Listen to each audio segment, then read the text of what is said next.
What's up, guys? Welcome to Box Football, and I'm here again with Jack. He had a bit of a steamy Christmas. That's all I'm gonna say. But let's talk about my team, Arsenal.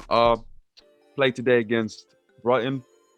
Finally won against Brighton. I think it's the first time we've beaten them since they've been promoted to the Premier League. 1-0 from Alexander Lacazette, and seems with back-to-back wins against Chelsea and Brighton, everything seems to be good. I'm not sure about that, but Jack seems to have something to say about it. But Jack, do you want to take it away?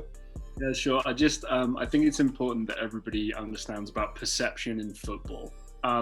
We're lauding this Chelsea team who've spent £250 million. Arsenal, who are relegation candidates, as kind of the meme would go. Arsenal are now 6 points behind Chelsea. Now, that's still unacceptable if you're an Arsenal fan and all this kind of stuff, but it's not been strictly pretty. It's not been strictly convincing, but 2 wins in a row, some winnable games coming up as well in the league as well.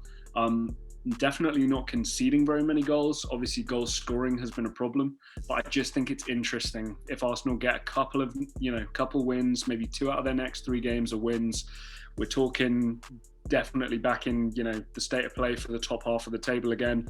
And if Chelsea and Tottenham continue the way they're going, we could be laughing about some other London teams,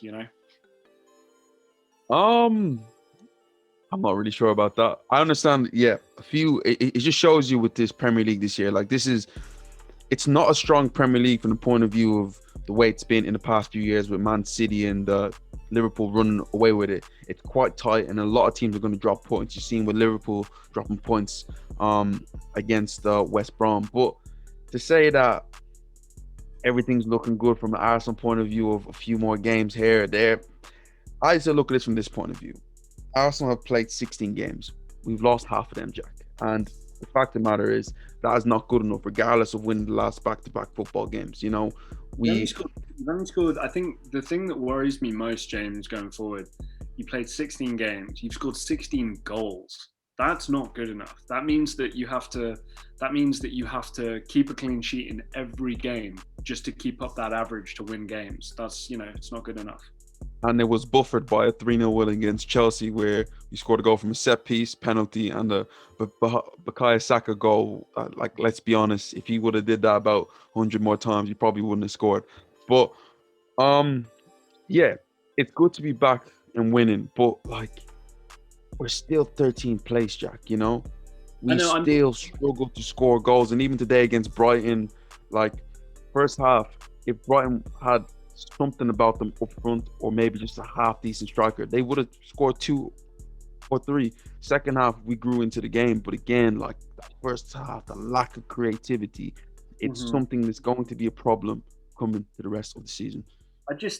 For me, like I say, it's just all about perception. You and I both know, we've watched the games, that it's not been pretty. This isn't Arsenal what we're hoping to see from an Arsenal team, but I just think that, this 15th place, 16th place team that everyone's been making fun of, this is the team will be in the top half of the table if a couple of wins can just be strung together. And perception is a funny thing. That's all I'll say. The crazy thing for me was that I didn't like the way how everyone was screaming relegation, because I'm like, no chance. Get relegated. That means you are in the top 3 of the worst sides in the league, and that's not the case. In football, you will go on runs where strikers struggle to score goals and where teams struggle to win. The question was when the win was going to come. It was an unlikely source, but in football, that anything can happen. And I said this team is not a 14th place team. Minimum, we're top 7 side. And that's where I genuinely expect the team to be. But we can go on and on about Arteta in, Arteta out, or the board or whatever. But the most important thing is that Arsenal just need to put some wins on the board. And the fact of the matter is, right now they're doing it. And it's really, really important. Yeah, I think the only other thing I'll say is the January transfer window is there.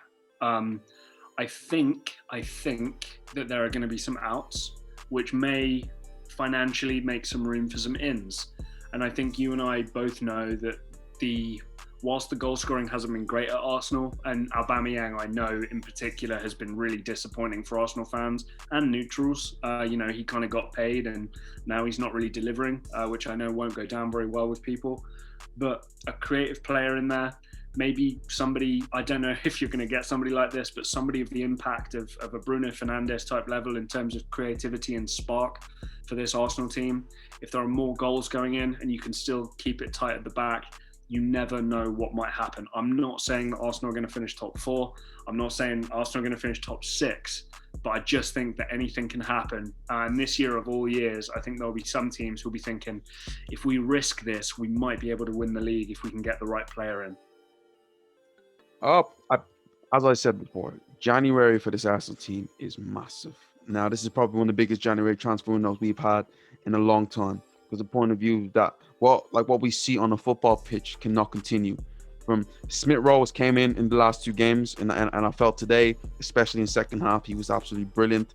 But we need more in that midfield with Granit Xhaka and El Nene. You talk about backwards and sideways football. It is just it. Jack, I genuinely do believe that you could do a better, that you can do better than Nene passing forward, because his work rate off the ball is absolutely brilliant. But to be at a top side, you need that bit of edge to you. You need that bit of creative spark, and he doesn't do that. And okay. Smith Rowe is great, but is he going to take you to a title? So now it's something that we need to address in January and bring in, for me, minimum 2 midfielders attacking in another box-to-box guy that's going to be like a Santi Cazorla type. I want to just, because I don't want to go all negative for Arsenal, because obviously, just off the back of 2 wins, one of them was against Chelsea. Bukayo Saka is brilliant, and you should give him, Arsenal need to give him a blank check, a 10-year contract. No, Jack. We're not giving contracts out, because last time we gave people contracts, Ozil and Aubameyang, they aren't delivering. So let's keep them the way they are right now. Just get them to keep on delivering. Yeah, don't give him that kind of money. Don't give him that kind of money. But he really is kind of a shining light for Arsenal right now. It took a lot for me to be convinced. I think a lot of the Arsenal youth players you hear loads of positive things about, and I hate to say this, but very rarely do they come through and make it. They always kind of look lively, but they don't have that sustainability. Saka has 100% proved it to me now. Diversifying, can play multiple positions, works hard, intelligent. He got the assist today, right? I think. Yeah, brilliant assist. Pick the ball up in his own half, drove out the defense, pulled it back for Lacazette. He just impressive. You look at players like Pepe, you look at players like Willian, and that moment from Saka was everything we wanted from these type of players. We didn't want the passive play sideways, try and cut inside. We want you to be direct, to give us something different, and to see a 19-year-old kid doing that when we paid 72 million for one, and when we're giving one, I don't know how much we're giving Willian a week. It just shows you the difference, right now. But guys, tell me what you think, Arsenal fans. Is everything good? Do Arsenal need to make signings in January?